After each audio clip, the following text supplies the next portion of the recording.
Bienvenue sur Top Invest, la chaîne des tops d'investissement. Ici, on parle essentiellement d'entreprises de qualité. Ruby a publié ses résultats financiers du premier semestre 2023. Donc, on va aller fouiller à peu près qu'est-ce qui s'est passé dans ces résultats-là et à quoi s'en tenir ici à court terme. Je rappelle ici que quand vous lisez un rapport financier, il faut savoir, on recherche ceci. Qu'est-ce qui s'est passé?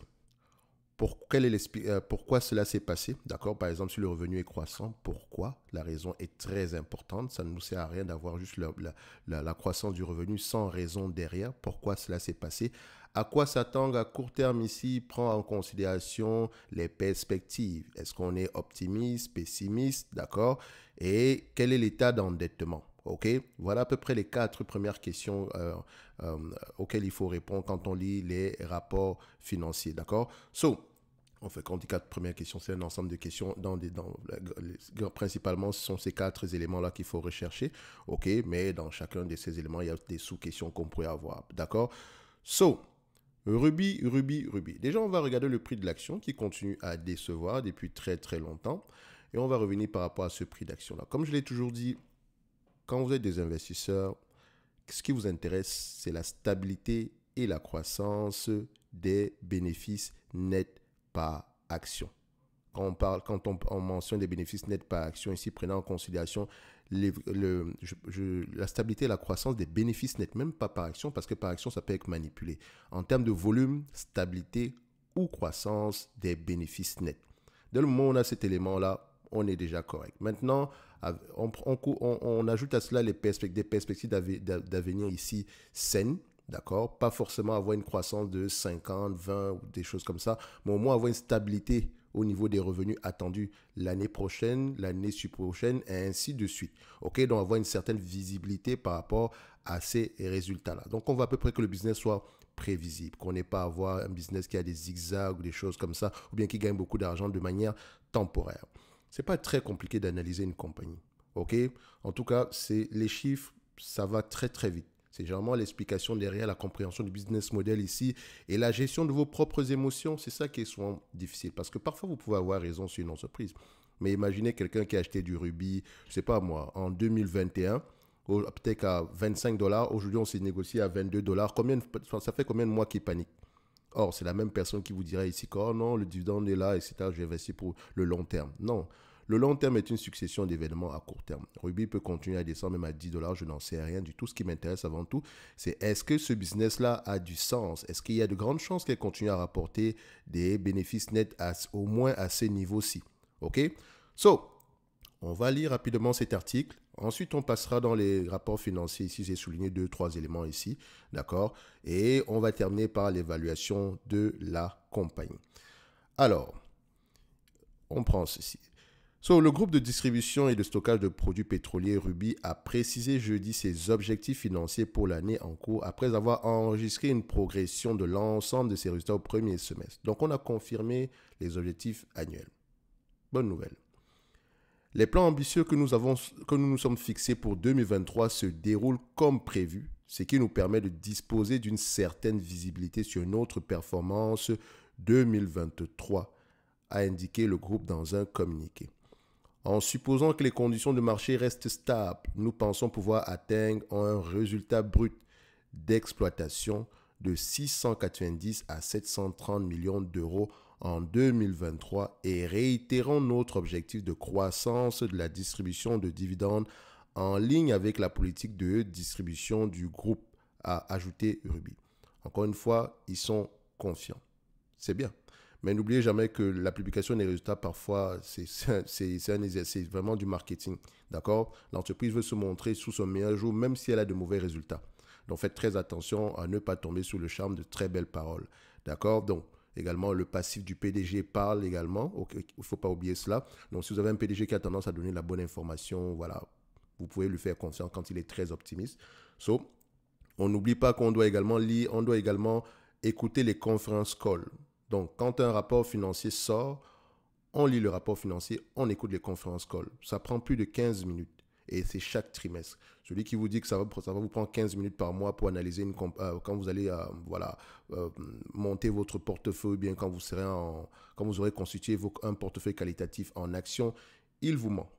D'accord? Ne l'oubliez jamais. Ça prend au moins au minimum 1 heure de temps par action. Et encore, ça va dépendre ici de vos concentrations. Par exemple, si les 10 premières entreprises de mon portefeuille représentent à peu près 90% de la valeur globale ici, je vais avoir tendance à m'intéresser aux 10 premières entreprises, même si j'en ai 20 en portefeuille et que les 20 représentent que 10%. Donc, je vais d'abord me concentrer sur celles qui pourraient avoir un impact négatif ou bien positif sur un gros impact sur mon portefeuille globalement.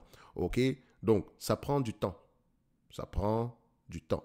Et je ne fais que le rappeler. Il n'y a pas de raccourci, il n'y a pas de facilité. Si vous n'êtes pas prêt à faire le travail nécessaire, achetez-vous un ETF et restez tranquille.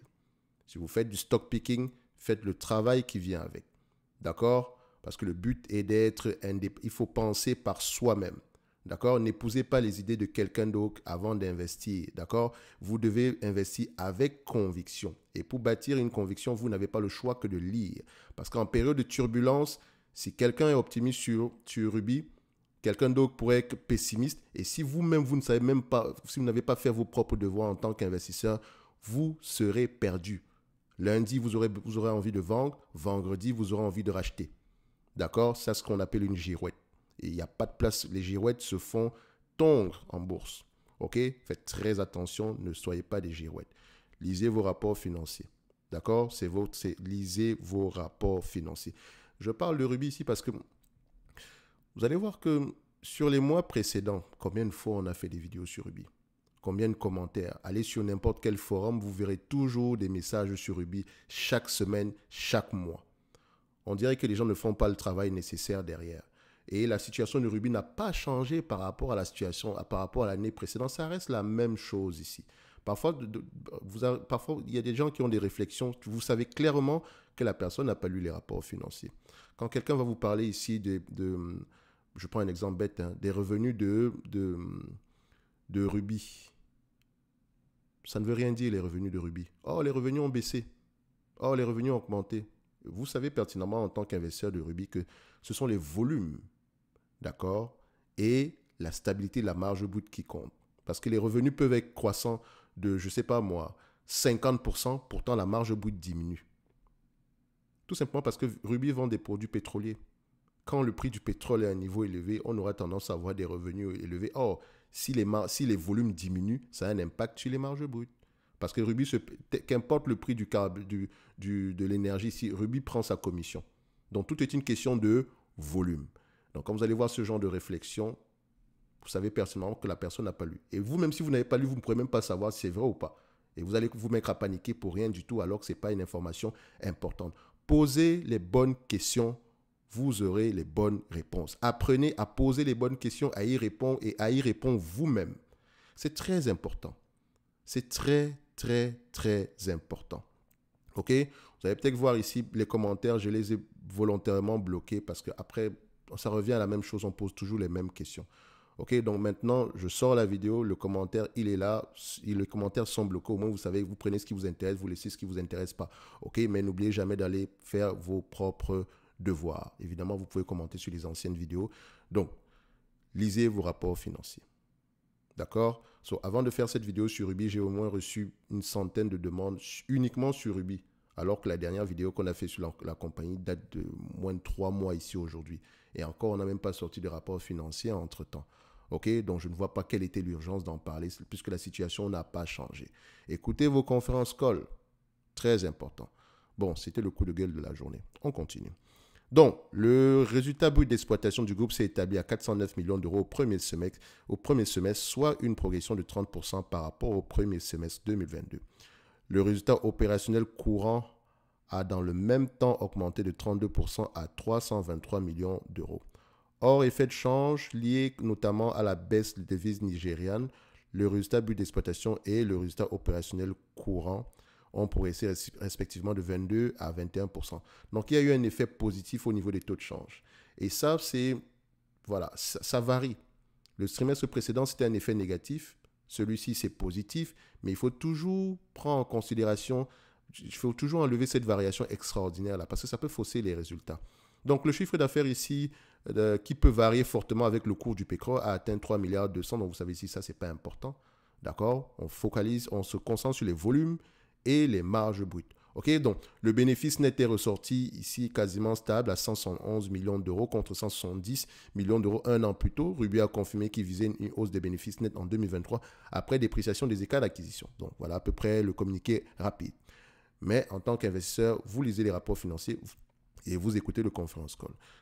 La plupart de ce qu'on a pu mentionner précédemment ici, on l'a à ce niveau-ci. D'accord, les résultats, l'objectif, etc. Donc, le résultat opérationnel courant, tout ce bavardage-là, vous l'avez ici. OK, donc, dans le segment Retail and Marketing ici, on vous dit quel est le plus gros segment d'activité. OK, donc, si on prend le chiffre d'affaires ici, le Retail and Marketing ici, c'est à peu près combien? Je pense que ça pèse à peu près, on va le voir ça rapidement ici, hein, sur le revenu brut. Bref, on pourra le voir plus bas. Donc, vous avez l'ensemble des éléments qui ont eu un effet positif sur le segment Retail et Marketing. Regardez ceci. Les volumes en milliers de mètres cubes, 1% de croissance. Et quand je check les volumes ici, on a un impact. Ça, c'est le GPL, le gaz liquéfié ici, positif à 5%, augmentation des volumes. Pourquoi? Vous aurez la réponse à ces niveaux-ci. D'accord? On peut voir ici au niveau des carburants. Voilà.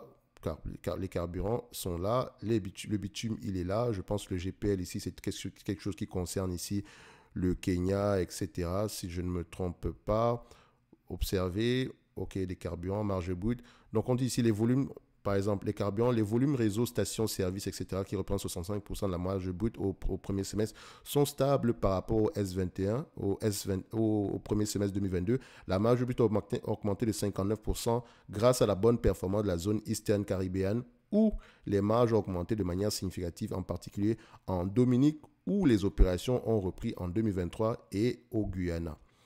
Après une baisse importante au T1, les clients commerciaux et industriels qui représentent 23% de la marge brute toujours du segment carburant, ont rattrapé le retard du deuxième trimestre conduisant à une baisse des volumes de 6% sur le premier semestre. Donc, au premier trimestre, ici, il y a eu une réduction des volumes.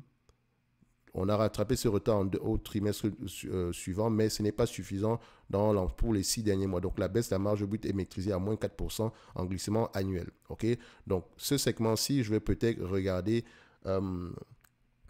d'ici la fin de l'année, on va vérifier à peu près comment est-ce qu'il s'est comporté. OK? On vous parle également de la forte croissance ici au niveau de l'aviation, etc. Vous pouvez également aller lire ce niveau-là. Au niveau du bitume, un retrait de 10%. Le Nigeria, le Sénégal, le Togo ont enregistré des baisses significatives par rapport à un S1 2022 solide, dont le décollage du chiffre d'affaires en Afrique du Sud n'a que partiellement compensé la baisse temporaire des volumes au Nigeria en raison de la mise en place d'une nouvelle administration après l'élection de février. Qu'est-ce qui booste généralement les volumes de bitume ici? Tout ce qui concerne la construction, etc. Okay? Donc, quand on a un changement d'administration, si le Nigeria représente ici une grosse partie, ça peut avoir tendance à avoir un effet négatif à court terme. Quand on dit négatif, on peut juste avoir ici un effet neutre ici à court terme. OK? Donc, quand on check à peu près globalement, les bitumes ont diminué. Ça a un impact au niveau de la marge brute de près de 28%. Mais quand on regarde, on se dit, OK, ça peut être temporaire. OK? Les carburants, le plus gros segment ici, une augmentation des volumes de 2% a un impact au niveau des marges brutes de 10%. Ne prenez pas ce niveau-ci parce que ça, ce n'est pas ajusté par rapport aux éléments exceptionnels et aux effets de change. Il faut toujours l'ajuster. Donc, en conséquence, ici, cette croissance de 1% au niveau des volumes globalement a un impact de 4% sur les marges brutes. Et c'est ça qui devrait nous intéresser. Maintenant, est-ce qu'elle a réussi à maintenir ses charges opérationnelles courantes ici stables? On va le voir plus bas. OK, par zone géographique ici, vous constatez que les Caraïbes, diminution de 2% en termes de volume. En marge brute ajustée, croissance de 14%. OK, ça veut dire ici qu'on en termes de gestion des coûts, tout était correct. OK, et encore, il y a eu, quand on regarde bien ici, il y a sans doute des zones ici où la croissance est plus élevée parce qu'on a juste un impact de 2%. Pourtant, Haïti représente une grosse part. À ce niveau-ci, la zone Caraïbe hors Haïti est restée dynamique avec des volumes en hausse de 5% après 2 années consécutives de croissance à 2 chiffres. La dégradation de la situation en Haïti,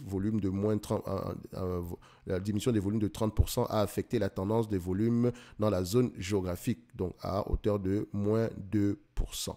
OK, donc malgré que Haïti soit en baisse de 30%, les volumes ne sont qu'en baisse de 2% globalement. Et la croissance, en termes de marge brute ajustée, nous avons 14% de croissance. Ok, maintenant, ne me demandez pas si Haïti va s'améliorer ou quoi que ce soit. Voilà, je n'en sais rien du tout. Dans l'ensemble, c'est que le groupe est assez résilient également, donc assez diversifié. Donc, la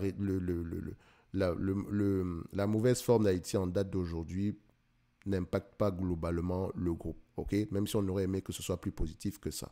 Bref, vous avez tous ces éléments-là qu'il faudrait aller lire ici. Et on vous mentionne qu'ils vont investir. Ils vous mentionnent également les différents investissements qu'ils vont avoir à faire au niveau de la production d'électricité renouvelable. Donc, il va falloir dépenser en capital ici. Et on vous mentionne également, il y a une partie qui m'a... En termes de dépenses en capital, elle mentionnait ceci, que sur le 132 millions ici dépensés pour le capital expenditure de cette année-ci, il y avait un montant ici, de près de 80% ici, qui représentait à peu près la dépense en capital de maintenance. Donc, elle n'est pas obligée de dépenser donc, à ce niveau-ci. Dépenses d'investissement atteignent 132 millions. Donc, 24 millions d'investissements pour le renouvelable et 108 millions restants se repartissent entre les investissements liés à la maintenance, ceux liés à la croissance, la transition énergétique, 20% dans la branche distribution d'énergie.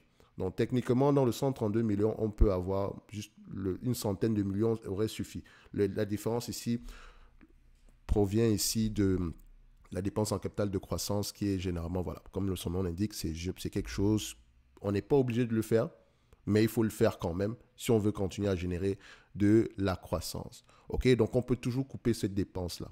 Donc, ça veut dire qu'on a au moins besoin d'une centaine de millions par an pour au moins maintenir les actifs actuels. Ok. Bref, et quand on arrive ici dans le tableau des flux de trésorerie, très important, en termes de free cash flow, déjà on va commencer par le compte de résultat. J'aime bien regarder le niveau d'endettement ici et l'impact que cette dette-là peut avoir. Vous constatez ici que le coût de l'endettement financier brut a augmenté de 38 millions 400 par rapport à l'année précédente, au premier semestre l'année précédente. Donc, la dette coûte de plus en plus cher. Un peu normal, non? Donc, quand je vais lire les rapports financiers, je vais aller regarder les taux d'intérêt actuels au niveau de la dette nette. Quand je vais prendre à peu près le document qu'il publie généralement pour les résultats semestriels. Ensuite, on a ce segment-ci, ce poste, je ne sais pas à quoi il correspond. Donc, ça représente 78 millions 500, ou bien j'arrondis. Alors qu'on a dépensé ici 17 millions 300 en 2022. Pourquoi est-ce qu'on a une différence de près d'une soixantaine de millions en date d'aujourd'hui? Parce que ça a un impact négatif sur les bénéfices nets. Si on n'avait pas eu cet impact, on aurait eu des bénéfices nets bien plus élevés que ça. Donc ici, vous allez voir que les résultats nets ici est presque le même, légèrement supérieur à ce qu'on avait précédemment à la même période l'année passée. Mais on aurait pu avoir bien plus que ça. OK? Donc cet élément-ci à aller vérifier dans les rapports financiers. OK? Ensuite, en termes de flux de trésorerie ici, qu'est-ce qu'on peut rajouter? Vous constatez que le besoin en fonds de roulement peut avoir un impact positif comme négatif à ce business-ci.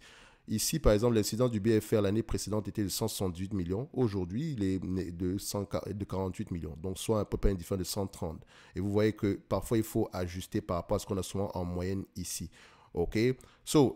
Également en dépenses en capital en capital ici, capital expenditure, nous avons à peu près 131 millions. Généralement, ici, la dépréciation amortissement aura tendance à égaler ici la dépense en capital de maintenance, généralement. Ok. Donc ici, vous voyez qu'on retrouve à peu près la centaine de millions qu'on avait mentionné précédemment ici. Donc le 31 millions de différence ici, on peut choisir de ne pas le dépenser. Donc vous constatez ici qu'acquisition immobilisation corporelle ici, de 258 millions d'acquisition ici, c'était peut-être une dépense en capital de croissance au mois de décembre 2022. OK? Donc, techniquement, on va avoir tendance à dépenser une centaine de millions. Donc, l'entreprise est assez rentable ici. Pour le moment, enfin, globalement, elle est assez rentable. Et vous pouvez également voir ici que le flux de trésorerie ici a été presque assez positif l'année précédente parce qu'il y avait une grosse variation ici au niveau des autres produits et charges sans incidence sur la trésorerie. Donc, on a eu une dépréciation en capital ici. Enfin, dépréciation ici en termes de goodwill, etc. Ça a un impact positif sur le business, mais ça ne fait pas partie du day-to-day. Donc, ça peut gonfler les résultats ici. Encore qu'il faut vérifier ici, ça c'est sur les 6 derniers, il faut comparer par rapport aux 6 derniers mois parce que ça c'est annuel. Donc, faites attention. Donc, ici, par exemple, ici, ça sera 2 fois celui-ci. Donc, on peut se dire qu'on pourrait s'attendre à cette année aux alentours ici de à peu près 450 millions ici pour la fin de l'année en termes de flux de trésorerie opérationnel. OK? Sinon, dans l'ensemble, dividendes payés, etc., versés, ils ont les moyens de le faire. Réduction ici du cash disponible, mais ils ont assez de cash également ici. La dette nette est presque stable également ici en termes de volume dette nette par dessus EBITDA ici. On a quelque chose d'assez intéressant, mais sinon, en termes de ratio, on a quelque chose d'assez intéressant parce qu'il diminue, mais tout simplement parce que les volumes en termes d'EBITDA ont augmenté. Donc, tout est bien dans le meilleur des mondes. Moi, je pense que ces résultats, s'ils sont juste corrects, hein, pas rien d'exceptionnel, ça va. OK? C'est bien. OK? Donc, il n'y a pas d'éléments négatifs à rajouter ici, sauf si en écoutant les conférences call, on a quelque chose à rajouter. Alors, en termes d'évaluation, qu'est-ce qui se passe? Ruby, c'est un business qui a tendance à se négocier à 17 fois les bénéfices sur les dernières années. Bon, maintenant, les opérateurs de marché sont de moins en moins optimistes sur ce business-ci. OK, maintenant, je pense qu'on pourrait arriver aux alentours de 15 fois les bénéfices pour une compagnie cyclique. C'est également un business assez prévisible. Les analystes ont tendance à avoir raison. Après, on va vérifier quand même qu'ils ont tendance à avoir raison. Est-ce que sur les dernières années, c'est le cas? Analyse scorecard ici, regardez les 5 dernières années. Sur 5 ans, ils se sont trompés 2 fois. La pandémie est passée par là, n'oubliez pas. Donc, ça peut être un business assez prévisible. 15 fois les bénéfices ici, par rapport aux bénéfices nets de 2025. On a 5 ans, nous avons 5 ans, je vais mettre 57 € ici. OK, moins la dette nette actuelle. Ça représente combien? Moins la dette nette actuelle ici par action, elle n'a pas trop évolué non plus. On aura à peu près combien? Je le mets en yearly. Malheureusement, je n'aurai pas la dette nette ici en trimestriel. Je peux la voir ici. Voilà, je peux retrouver la dette nette de toutes les façons ici. Dette contrée, dette. Voilà, dette financière, 1,6 fois l'excédent but d'exploitation. On va rechercher la dette financière ici. Dette financière nette, 1 milliard 446. OK? 1 milliard 446 divisé par le nombre d'actions. Le nombre d'actions actuellement est de combien? On a combien en termes de nombre d'actions en date d'aujourd'hui? On va vérifier ça. Donc, je cherche la dette nette par action. Donc, où est-ce qu'il est ce chiffre-là? Excédent but d'exploitation. OK. Résultat net, nombre d'actions ici. Je pourrais le retrouver, mais il va falloir que je vais aller rapidement ici. Voilà. On prend ça. On le met à ce niveau. Et voilà. On a à peu près 103,3. Le nombre d'actions augmente généralement ici. Et ça, c'est quelque chose que je n'aime pas. Ça ne se voit pas parce que les bénéfices nets par action ont tendance à augmenter, mais sur Ruby, pourquoi est-ce que le management le fait? Il faut absolument questionner cette politique d'allocation, en tout cas au niveau de l'augmentation du nombre d'actions. Je ne sais pas si on distribue des actions gratuites ici ou quoi que ce soit. Il faudrait aller vérifier dans la politique d'allocation, dans la raison derrière cette augmentation-là. Mais il n'y a pas pourquoi est-ce qu'elle le fait. Je ne pense pas qu'elle ait besoin de cacher des mecs de nouvelles actions chaque année ici. Ça, peut-être un drapeau rouge. Mais bon, on va d'abord le laisser comme ça. Divisé par à peu près 103 millions, 103,3. Ça donne à peu près 14 $ par action. Vu qu'on avait trouvé à peu près ici combien en termes de multiples par rapport aux bénéfices nets attendus en 2025. 57 moins 14. Donc 57 moins 14, on arrive à une valorisation aux alentours de 43 € l'action. Il y a de grandes chances que ce business y revienne. Enfin, à 43 € l'action, par rapport au prix actuel, très intéressant, n'est-ce pas? Et c'est également un business si elle vous distribue la totalité des bénéfices nets par action. Attendu à cette période-là, vu que c'est un business assez prévisible par rapport au prix actuel, nous avons à peu près un rendement potentiel de 17,27%. Ce n'est pas très différent de ce qu'on avait précédemment. Non, je pense que depuis 2021, on a commencé à faire des vidéos sur Ruby ici. Le prix a fluctué entre 25 et 20 par là. OK? Même si vous payez Ruby à 10 fois les bénéfices, on devrait au moins remonter aux alentours d'une quarantaine de dollars. 30, 35, 40 $ par là. OK? Je ne sais pas si le marché va le payer, mais ce qui est sûr, c'est que le dividende versé actuellement, il est assez safe. Il y a de grandes chances qu'il continue à le payer. Donc, ici, admettons juste que le prix de Ruby ne change plus jamais et que Ruby continue à verser des bénéfices nets de manière stable dans le futur ici. Donc, il va vous falloir à peu près 12 ans pour récupérer votre somme de départ ici, uniquement avec le rendement dividende actuel. Donc, quand on questionne la politique d'allocation du capital ici, c'est assez correct. Et je sais également qu'il y a certaines personnes qui vont vous mentionner que oui, mais Ruby, en termes de free cash flow, c'est pas trop ça. Regardez ceci. Donc, elle ne peut pas payer son dividende. Alors, Ruby a les moyens de payer ces dividendes-là. Le free cash flow est impacté soit par la dépense en capital de croissance, soit par les besoins en fonds de roulement. Donc, certaines années, on aura moins, certaines années, on aura plus. OK, mais dans l'ensemble ici, on va le voir ici de manière cumulée. Combien est-ce que Ruby a dépensé, a obtenu en free cash flow sur toute cette période-ci et combien est-ce qu'elle a payé en dividendes sur toute cette période également. Donc, comme un dividend pay ici, en yearly, je mets ça là. On va mettre ça en cumulé. Voilà.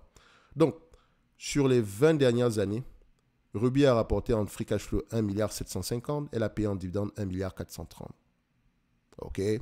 Sur les 10 dernières années, 1,670 milliard. Elle a payé 1,770 milliard. Sur les 3 dernières années, elle a récupéré en free cash flow 597 millions. Elle a payé 357 millions. Donc, en termes de couverture de dividendes ici, sur les 10, 5, 3 dernières années, elle a pu payer son dividende avec les free cash flow. D'accord? Avec les free cash flow quand on le prend globalement. OK? Donc, le dividende actuel, il est safe. L'activité en elle-même, c'est assez correct. OK? Les risques ici, pour ceux qui paniquent par rapport aux zones géographiques dans lesquelles Ruby opère, allez-y lire la partie des risques sur Ruby, sur cette compagnie-ci. Je pense que ça va pouvoir répondre à toutes vos questions et je pense qu'on l'avait déjà mentionné ici précédemment. Je ne vais pas revenir dessus. Donc, je rappelle encore une fois que ceci représente uniquement mon point de vue. Moi, je pense que Ruby est toujours sous-évalué ici et ça peut rester ainsi pendant très très longtemps. Donc, le management devrait plutôt racheter ses actions. C'est bien le dividende, mais je pense également que si on avait couplé cela avec un rachat d'actions, ça peut être un catalyseur également à court terme. OK, mais bon, je ne sais pas si c'est le cas maintenant. Je ne vais pas vérifier sur un rachat d'actions ici. Est-ce qu'on l'a mentionné? Share buyback, on va mettre CTRL F ici. Rachat. Rachat de Mobexi. Rachat d'actions, réduction du capital, presque rien du tout. OK, pourtant on devrait le faire. Mais ce n'est pas quelque chose de très... Culturellement, en Europe, on ne rachète pas souvent. En France, surtout, on ne rachète pas souvent. C'est très rare de voir des entreprises qui rachètent des actions. Pourtant, voilà typiquement le genre d'entreprise qui devrait le faire. Les bancaires devraient racheter massivement leurs actions parce qu'elles ont tendance à se négocier à des multiples très peu élevés. Quand une entreprise pense qu'elle est sous-évaluée, elle devrait racheter également ses actions. Celle-ci devrait le faire que de distribuer le dividende. Je pense que le rachat d'actions aura un impact plus positif que le versement d'un dividende ici. Donc, c'est peut-être quelque chose qui me dérange au niveau de cette compagnie-ci. Sinon, globalement, ça reste assez correct ici. D'accord? Rappelez-vous que si cette compagnie-ci vous intéresse, vous lisez vos rapports financiers, vous écoutez les conférences call. OK? N'oubliez pas, en lien dans la description de cette vidéo, si vous avez le service Top Premium. Et jusqu'à la fin de cette vidéo aussi, pour tous ceux qui s'abonnent au service Top Premium, vous pouvez également avoir accès à la formation ici concernant comment lire les rapports financiers et comment analyser une banque. Comment analyser les rapports financiers ici. Comme je l'ai dit précédemment, poser les bonnes questions, vous aurez les bonnes réponses. Si vous focalisez sur les mauvaises questions, vous aurez toujours les mauvaises réponses. Il faut apprendre à poser les bonnes questions soi-même et à y répondre. D'accord? Sinon, vous courez le risque d'être des girouettes. Et comme je l'ai dit ici, c'est quelque chose de très dangereux en bourse. Quand je décide d'acheter du Ruby à 21 $, c'est parce que je comprends ce que fait l'entreprise. Si le narratif de départ est toujours d'actualité, tant mieux. Mais je ne vais pas changer d'avis parce que le revenu a baissé. Alors que techniquement, le revenu, ce n'est pas ça qui est important. C'est le maintien des volumes qui devrait nous intéresser ici. OK? Donc, n'oubliez pas qu'il faut faire attention. Dépendamment des industries ici, dépendamment des compagnies ici. Donc, enfin, quand je dis dépendamment des compagnies, dépendamment de l'industrie dans laquelle la compagnie opère, il y a des questions à poser. OK? Il est très facile ici de penser de regarder les revenus de Ruby ici, tout simplement parce que c'est comme ça, c'est classique. On doit regarder le revenu, la croissance, etc. Mais sur Ruby, ça ne devrait pas être le cas parce que spécifiquement pour son activité, c'est un business, c'est une métrique qui va nous donner la mauvaise information. OK? Donc, comment analyser les rapports financiers vous permet de poser les bonnes questions. Pas spécifiquement sur Ruby, mais globalement. Okay? Comment analyser une banque ici vous permet de poser les bonnes questions quand vous allez lire sur les compagnies bancaires. Je sais généralement que les banques ici vous intéressent uniquement du point de vue dividende. Donc, en plus de ça, vous pouvez demander des analyses quantitatives comme celles qu'on a l'habitude de faire ici. Ça, ce n'est pas une analyse quantitative. J'ai essayé au moins de lire les rapports financiers. OK? Il manque juste maintenant l'écoute des conférences call et ce n'est pas moi qui vais faire ça pour vous. OK? En supplément de ça, je présente généralement ici 6 entreprises par mois, d'accord? Donc, 4 entreprises qui versent des dividendes et 2 entreprises. Quand je dis verser des dividendes, on ne se focalise pas juste sur le dividende. En question de la politique d'allocation de capital, et on essaie ici de présenter uniquement celles qui pourraient être intéressantes du point de vue dividende et croissance du prix de l'action. OK? Également, 2 entreprises qui ne respectent pas la condition concernant les dividendes ici, d'accord? Donc, mais qui représentent également une opportunité d'investissement du point de vue performance. Donc, globalement, c'est 6 entreprises. Lecture des rapports financiers, écoute des conférences call. Je ne vous promets pas un quelconque rendement. Non, pas du tout. vous lisez vos rapports financiers, vous écoutez les conférences calls et vous posez les bonnes questions. D'accord? Et il ne s'agit pas juste de présenter une entreprise et bye bye. Non, on continue à faire le suivi. Donc, si je présente une entreprise, d'accord, je reviens faire le suivi derrière jusqu'à ce que le scénario de départ ne soit plus d'actualité. OK, je pense en date d'aujourd'hui, depuis janvier à aujourd'hui, on a à peu près 16 entreprises différentes dans la liste. Le but n'est pas d'acheter toutes les 16, d'accord? On a à peu près 16 entreprises ici. Vous prenez ce qui vous intéresse, vous laissez ce qui ne vous intéresse pas. OK? So, tout ceci dans le service Top Premium. Donc, après cette journée, ce n'est pas comme si le service Top Premium ne va pas exister, mais ça ne sera plus d'actualité et ça sera uniquement pour le nombre de personnes restantes ici. Donc, si c'est terminé, c'est terminé. OK? So, on va se donner rendez-vous sur la prochaine vidéo. Pour Ruby, reste intéressant au prix actuel, ça n'a pas trop changé. Et s'il vous plaît, lisez vos rapports financiers. Ceux qui ont du Ruby, je ne pense pas que le dividende en date d'aujourd'hui, il est assez safe. D'accord? Et la dette nette assez gérable également ici. Donc, l'activité se comporte très, très bien. Il n'y a pas, pour moi ici, voilà, pas de drapeau rouge pour le moment à l'horizon. Pour le moment, ça reste assez correct. Ce n'est que mon avis. Merci.